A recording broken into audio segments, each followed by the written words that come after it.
Amigos, el 25 de septiembre es un día muy importante para la provincia de Entre Ríos. Se cumplen 25 años de lo que es la ley antirrepresas en nuestra provincia. Con tal motivo nos visitan aquí en los estudios de Canal 11 Horacio Enrique y Luis Cosita Romero, dos embajadores de lo que tiene que ver con el río Paraná y todo lo que tiene que ver con la vida al aire libre. Buenas tardes y gracias por venir. Bueno, ya muchísimas gracias por tu invitación. Bueno, aquí estamos, la verdad, a un cuarto de siglo de una gesta, la verdad, muy interesante para desarrollarla. Sí, y muy valiosa, ¿no? Muy valiosa. Horacio, vos sos integrante de Ecurbano y desde hace más de 30 años estás trabajando con esto. Contanos el contexto para que la gente entienda, la gente que tal vez no conoce lo que pasaba ya por 1996-1997. Bueno, este proyecto, este megaproyecto que consideramos una obra faraónica, emerge a principios del 96. Enero del 96 se filtra por estos lares el interés del Poder Ejecutivo, que en ese momento estaba a cargo del presidente Menem, y hay que decir que era la década de lo que se llamó a partir de ahí el neoliberalismo, o había una fuerte connotación de privatización, de achicamiento del Estado y demás, y en ese marco, como vos decís, irrumpe esto que lo promovía una UTE de empresas norteamericanas, la EDI, me acuerdo, Energy Developer International, lo trato de decir más o menos bien, que además entendíamos por la información que manejábamos que era una UTE de empresas que estaban de alguna manera subocupadas porque eran empresas vinculadas a las armas, ¿no? a la industria de la guerra. ¿Te acordás que el proyecto era traer por agua unos módulos que se iban a encastrar, iban a cortar el Paraná Medio a la altura del Chapetón, el corte transversal, y de ahí hacia arriba 240 kilómetros de un murallón de más de 10 metros que iba a poder contener el lago que se iba a formar, porque del lado entrerriano tenemos las barrancas, ¿no? Así que la obra se inscribió en ese contexto, donde por supuesto hablaban de 5.000 millones de dólares de puestos de trabajo, de energía para producir, que no sé si nosotros decíamos energía para qué, nos preguntábamos. Bueno, la estructura iba a servir de medio de transporte de la misma UTE durante 50 años, o sea que la energía y la obra en sí mismo la iban a manejar ellos, pero claro, al río lo teníamos que poner nosotros, digamos, los entrerrianos, los correntinos, los santafesinos, digamos, los vecinos, vecinas y las comunidades de la cuenca del Plata, ¿no? O sea, de la cuenca del Paraná, pero bueno, de esta gran cuenca de la que somos parte. Luis, y en ese contexto, ¿qué pasaba si prosperaba esta represa del Paraná Medio? Y en realidad lo que iba a suceder era la desaparición de los oficios que en el río Paraná existen. Donde se producen esta obra, hay un destierro prácticamente de todo aquello que dependen de los humedales, dependen del uso del río a través de la pesca, algunos a través de la producción en zona de isla. Bueno, todo esto iba a cambiar. Ustedes imagínense una planicie de 30, 40 kilómetros de ancho, más el cauce principal del río. Todo eso, esa gran complejidad biológica se iba a transformar en la simplicidad de un lago. Y creo que fue muy oportuno el momento donde hacía poco tiempo se había modificado la Constitución argentina. En el año 94. Bueno, totalmente, y en el 96 es donde aparece este proyecto. Atentos estuvieron muchísimas personas que hoy ya no están con nosotros, de distintas organizaciones, motivaron de alguna manera a organizarnos para poder interiorizarnos más sobre ese proyecto y ver los alcances que iba a tener. Y bueno, quiénes eran los inversores, todo un trabajo que se hizo en ese momento. Juan de Dios Muñoz, que era un ingeniero agrónomo, fue el primero que dio una charla en el Círculo Médico, Colmado, donde detalló claramente el impacto ambiental que iba a tener la región con esta obra de represa en el río Paraná. Bueno, la verdad que fue muy oportuna la aparición de, tanto sea de esta persona como de tantos otros, bueno, que dieron muchísimo. Luis y Horacio, yo recuerdo en aquel entonces, año 96, bueno, 97, empezaron a aparecer distintas organizaciones sociales, dirigentes de ACMER, ustedes, los ambientalistas, ecologistas, los defensores del río, para que esta obra no se haga y defender lo nuestro. No fue sencillo todo eso en aquel entonces, defender lo que hoy ya es una ley. No, aparte era otro mundo, no estaba el celular, no había internet, pero como vos decís, las organizaciones que empezábamos, nosotros hacía poquito nosotros empezamos a trabajar en mediados del 94, o sea que para nosotros fue como organización, y a mí personalmente un antes y un después, porque fue como un desafío de lucha y de alguna manera relacionarte de una manera diferente con el entorno, que nuestro entorno es un entorno de ríos, ¿no? de agua. Sí, fue un diálogo entre organizaciones y personas, como dijo Cosita, muchos de ellos no están. No lo nombraste, me gustaría decirlo, la escuela de canotaje, estaba los amigos del árbol, María Lourdes ya no está, Anacleto Llosa, Modemas tampoco está, el ingeniero Ezio Bertelotti, en fin, seguro que me voy a olvidar, estaba Clarita Páez de Verduc, en fin, pero hubo una fuerza que unió las diferencias, y quiero decir que Cosita laburaba mucho para eso, porque había como distintas miradas, los que sabían, los que recién empezábamos, los pescadores, pero de alguna manera la amenaza era tan importante, de una escala tan grosa, que bueno, así fue que hicimos como un frente que se llamó la Asociación de Entidades Ambientalistas, primero fue de la Cuenca del Paraná, después entendimos que era del Plata, porque se sumaban organizaciones del Paraguay, de Santa Fe, de Rosario, de Corrientes. La verdad es que el impacto ambiental y social iba a ser muy grave, pero además me parece que es interesante a la distancia rescatar el hito de lo que han sido las luchas sociales, ¿no? Las luchas de los ambientalistas, pero son movimientos sociales, que fue el antecedente a lo que después fue Gualeguaychú defendiendo su río Uruguay con las pasteras, con la diferencia de varios años que ellos sí contaron con las tecnologías de la comunicación. Pero, como vos decís, fue un fenómeno de militancia, donde, entre otras cosas, lo voy a decir antes que lo digas vos, la remada del raíz de protesta que hizo Raúl Rocco, nuestro amigo y poeta Raúl Rocco, y Luis Cosita Romero, fue un ícono que llegó a estar en TN cuando recién empezaba, en TN, Ecología y demás. Así que para nosotros ya ahora pasaron muchos años, pero me parece que es muy importante para que los gurises que hoy pelean a la par nuestra, pero que son los que movilizan la multisectorial en defensa de los humedales y demás, sepan que en cada lucha se avanza un poquito más. Así que a veces no se las ganas todas, pero se va incidiendo en los procesos políticos, en las historias de la lucha, y después a través de leyes y de decisiones, ¿no? Luis, ¿cuál fue el momento más cumbre, más tenso, más difícil para poder superar esta situación y en defensa de lo que era nuestro y mantener el río como es hoy? Porque de haber existido, si de haberse cambiado y generar la represa del Paraná Medio Paraná hubiera cambiado por completo.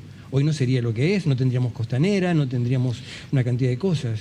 Yo te diría que se afectaba más que todo lo climático, porque la obra era desde el Chapetón hacia arriba el cambio, pero por supuesto también iba a haber un flujo de caudal que iba a cambiar también, como lo estamos viendo hoy. Fíjate que hoy estamos viendo una sequía que lleva más de 2 años y pico. Sí, nosotros tenemos un gran problema que justamente por vivir en un continente de río, permanentemente América del Sur está siendo mirada, digamos, para sacar máximo aprovechamiento de nuestros recursos naturales, ya sea a través de la construcción de represas hidroeléctricas que van a proveer de energía a los grandes centros urbanos.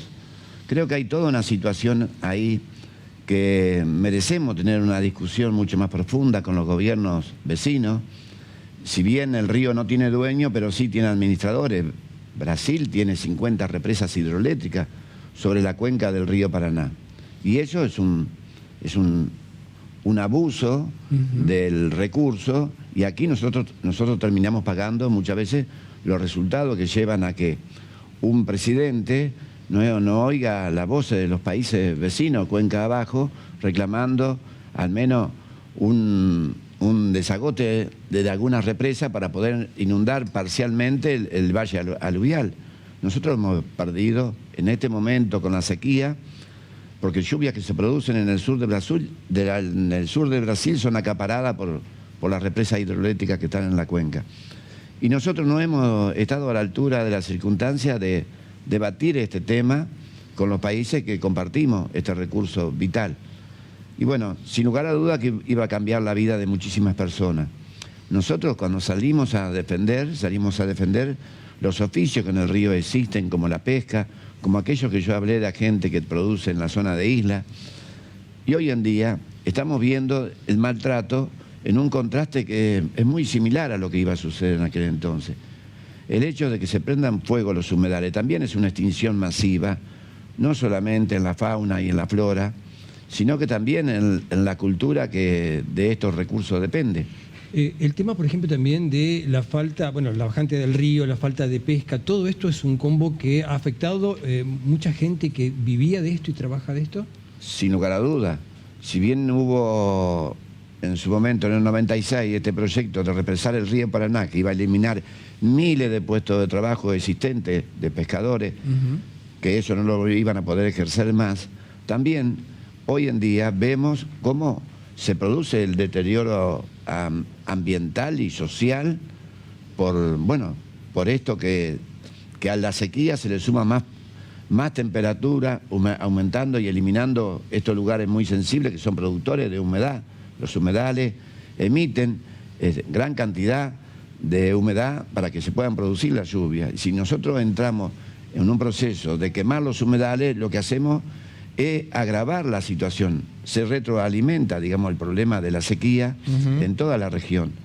Ya no tenemos más, en esta parte del mundo, de la cuenca del Paraná, con solamente mirarla, desapareció todo lo que es la selva paranaense.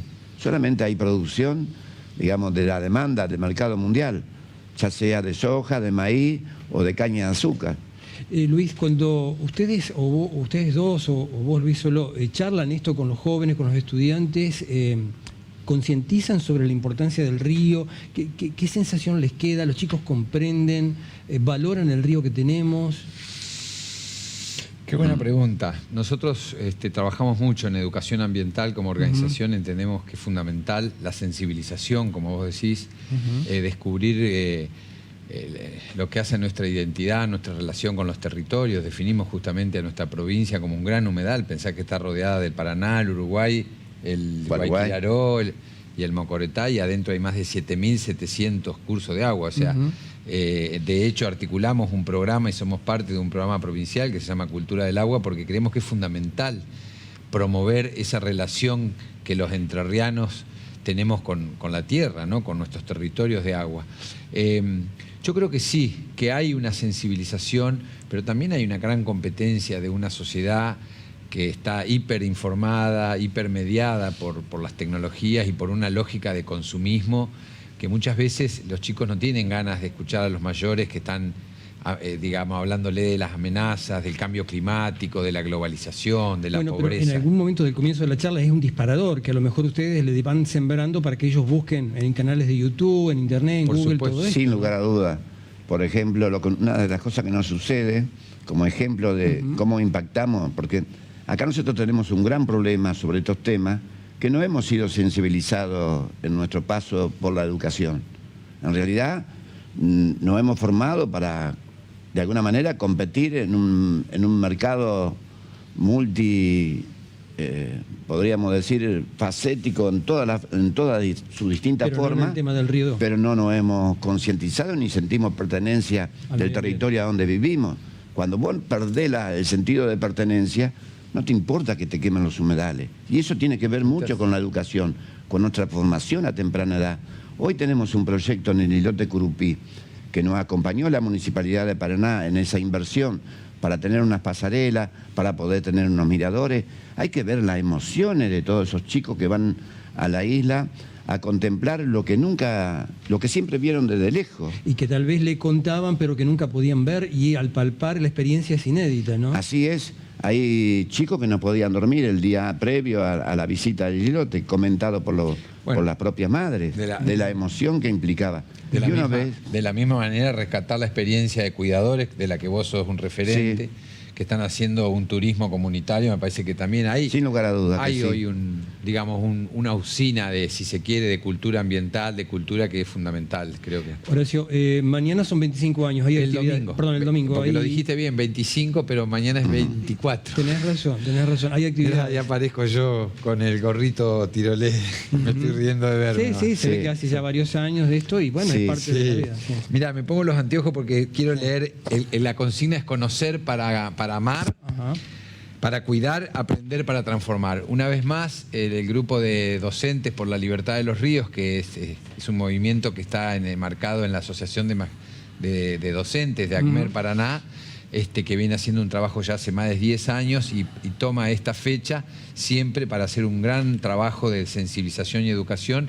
Estas actividades van a ser el miércoles 28 a partir de las 10 de la mañana hasta las 4 de la tarde. Es un trabajo que tiene el apoyo del Consejo General de Educación y la Dirección Departamental de Escuela y también lo articulan con la Municipalidad de Paraná. Así que me parece muy importante, nosotros acompañamos con nuestras organizaciones, las organizaciones ambientalistas, que somos un poco las que estamos en la agenda, pero en este caso, una vez más, ACMER Paraná, bueno, está María José López Ortiz y una serie de docentes, así que a los que estén interesados, en el Puerto Nuevo, en la Sala de Mayo, va a estar una vez más el miércoles 28 a partir de las 10 de la mañana. Las escuelas van a estar participando de una serie de actividades de sensibilización ambiental. Así que Luis, y en el final, recordamos cómo pueden hacer los jóvenes, la gente que quiera visitar lo que es la zona del islote municipal con todo esto, las actividades de enseñarle a la gente. Sí, tanto sea el islote municipal, uno puede acercarse a la oficina de turismo de la Costanera Baja y pedir información. Lo mismo estamos haciendo en el oeste de la ciudad con cuidadores de la Casa Común, jóvenes del oeste, de los barrios aledaños a lo que es el humedal. Están prestando un servicio día sábado y domingo, 3 de la tarde, se sale de Bajada Grande y es una experiencia muy interesante porque la verdad que son muy pocos los lugares que podemos entrar, caminar, conocer, tanto sea la flora, la fauna. Y bueno, la historia de ese lugar tan olvidado y maltratado que es el oeste de la ciudad, que vale la pena conocer.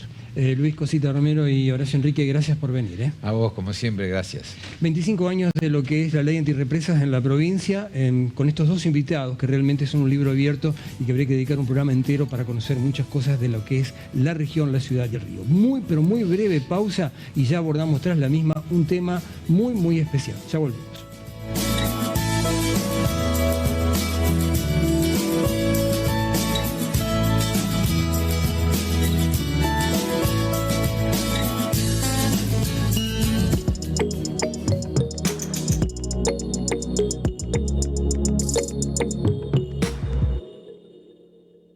Nueva sucursal en Montiel 677. Vení a conocerla. Estamos en horario corrido. Su color, pinturerías. Vamos a pintar.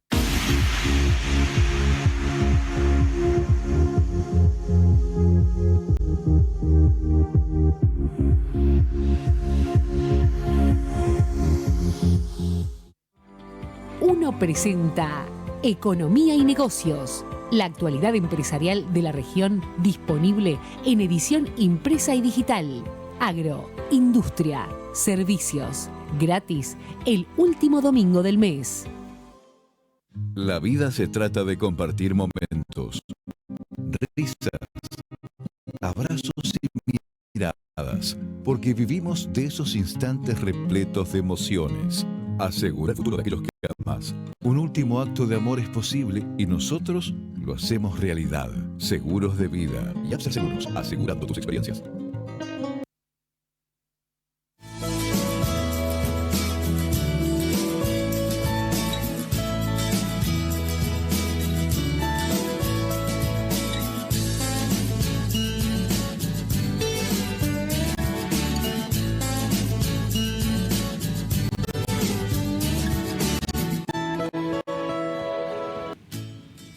Bien, han pasado 20 minutos de la hora 15 en nuestro país, en esta jornada de día viernes, 20 grados la temperatura en Paraná a esta hora de la tarde, y lo habíamos dicho también en el pase con los colegas y amigos en el bloque anterior, Esta semana se ha destinado a hacer lo que es la campaña de concientización en lo que consiste el Alzheimer. Además, el 21 de septiembre, el Día de la Primavera, el Día del Estudiante, también es el Día Mundial de Concientización del Alzheimer, y no queríamos dejar pasar este tema. Y hoy hemos invitado al doctor Jorge Solana Silveira a hablar sobre este tema. Jorge, muy buenas tardes y gracias por venir. Bueno, gracias por la invitación, por supuesto, que son temas muy importantes de difundir.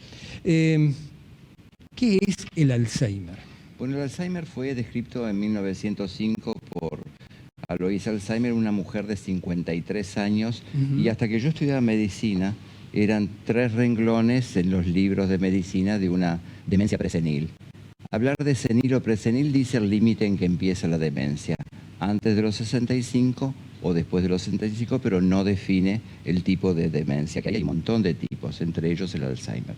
En los 70 se hace la revisión de demencias en solo adultos mayores, y bueno, se entiende que después de los 65, 1 de cada 10 pueden entrar en demencia, y que la demencia más frecuente es la enfermedad de Alzheimer.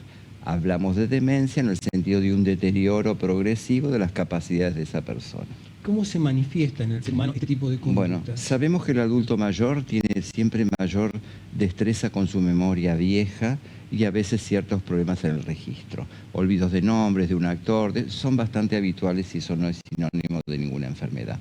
Pero sí, perdón, a pesar de que no tenga 65 y que tenga... A los 65 para arriba estamos ahora. Entonces, el síntoma estrella de Alzheimer es la memoria del momento.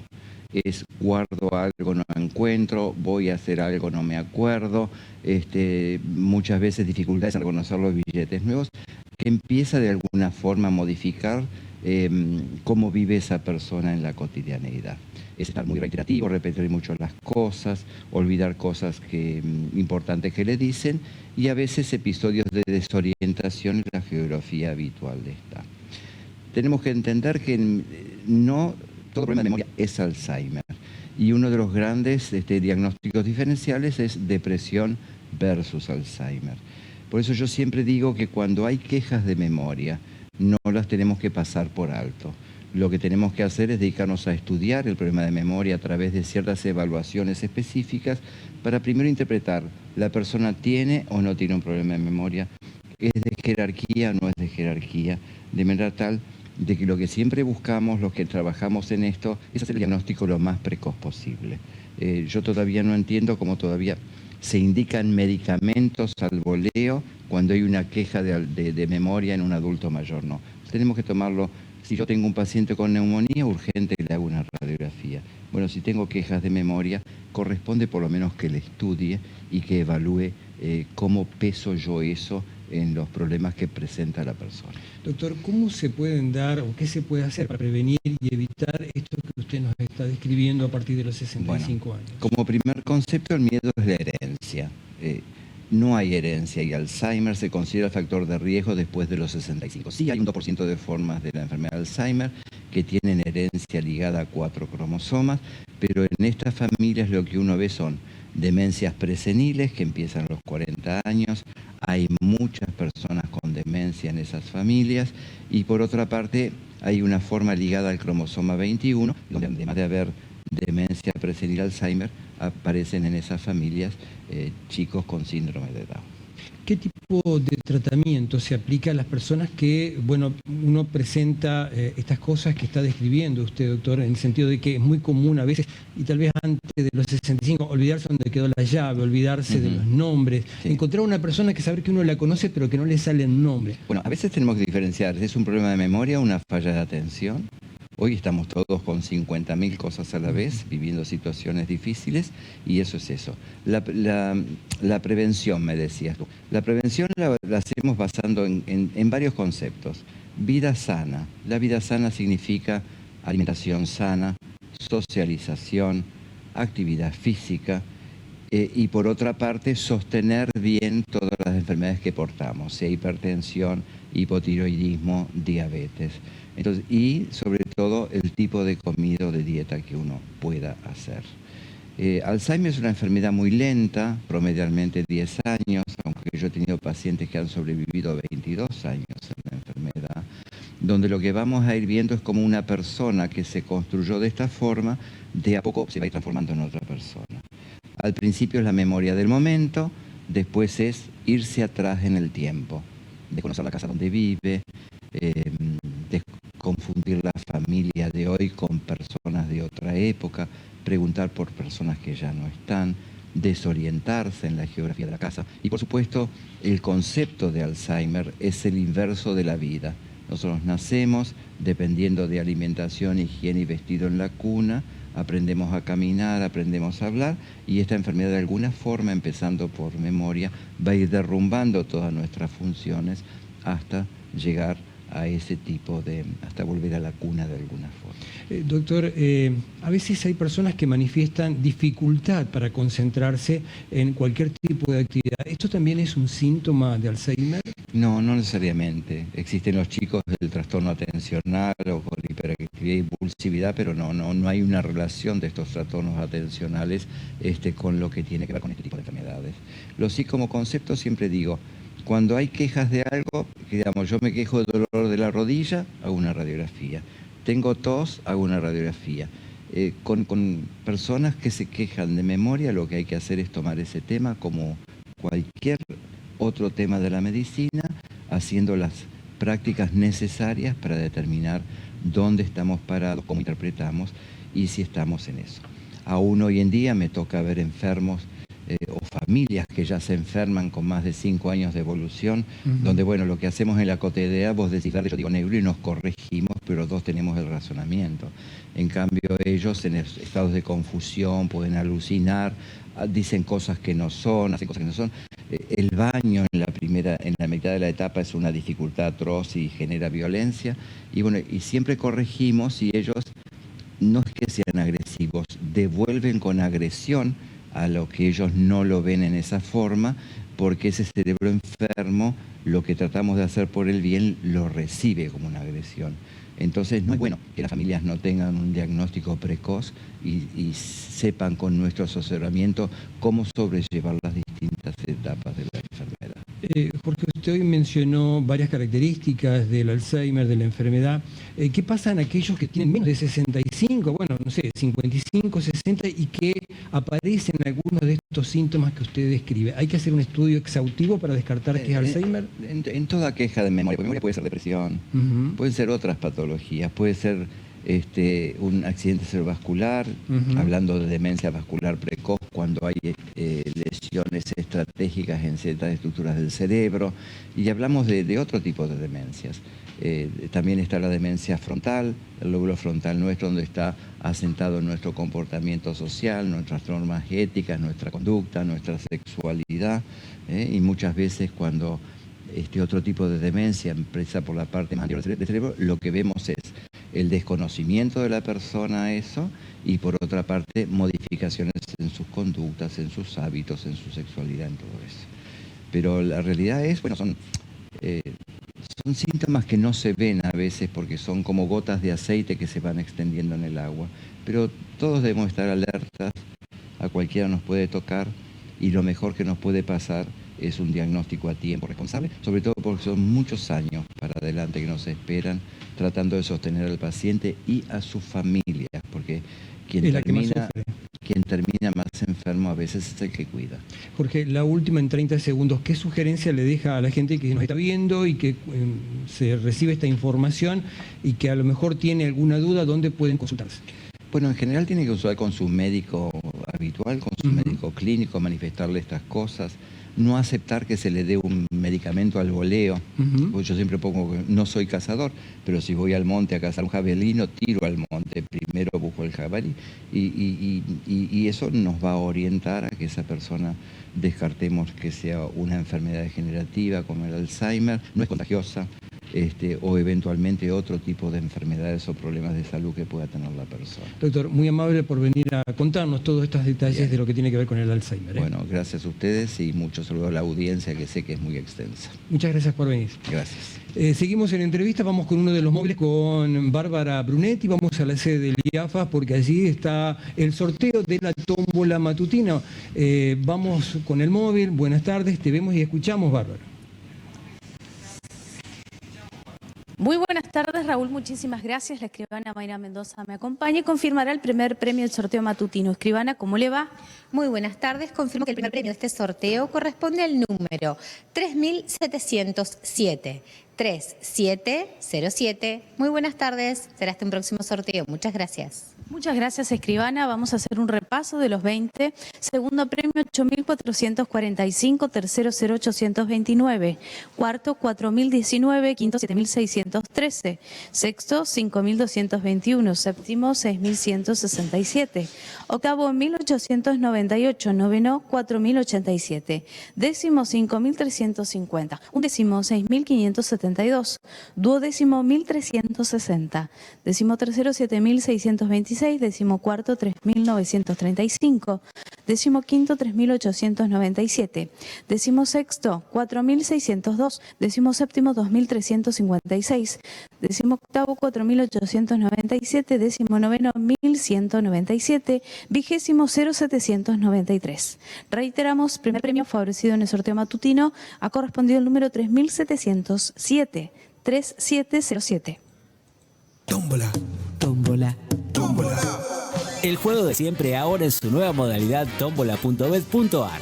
Apostá tus números desde tu celular y jugá tu suerte online con tómbola.bet.ar de IAFAS.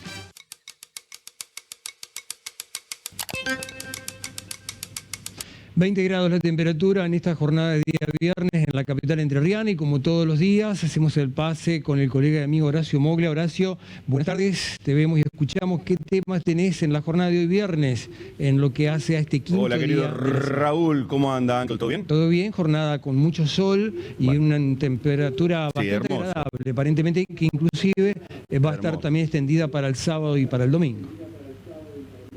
Es una hermosa jornada, sí, así es. Mañana parece que vamos a tener una también hermosa mañana que vamos a estar acompañando acá. Bueno, a ver, tenemos un montón de cosas, tenemos acciones solidarias, tenemos actividades a beneficio, tenemos el deporte, tenemos de todo en el día de la fecha. Pero, viste que es un hermoso día, pero también nostálgico, ¿no? Porque es imborrable la imagen de Carlito Balá, que con él se vaya, en todo caso, parte del recuerdo de la infancia que cada uno de nosotros tenemos, porque también marcó tu generación, marcó mi generación, marcó la generación de Florencia y seguramente marcó la generación de los que hoy continúan como Panam, como Topa o Piñón Fijo, por mencionar algunos de los herederos, vamos a decirlo de esta manera, en los cuales, vos fíjate cuál era la diferencia entre Carlitos Balá y los famosos. Hoy cualquiera quiere ser famoso, quiere ser reconocido, que le digan el ego, alimentarlo el ego. Y el señor era un profesional, porque le tengo que decir, era un señor profesional del humor, de los valores, de las buenas costumbres, pero sobre todo de la disciplina. Él no era famoso, él era popular. Cuando venía a Paraná, cuando iba a cualquier club en cualquier parte del país, se paraba la ciudad. No había otra actividad. Era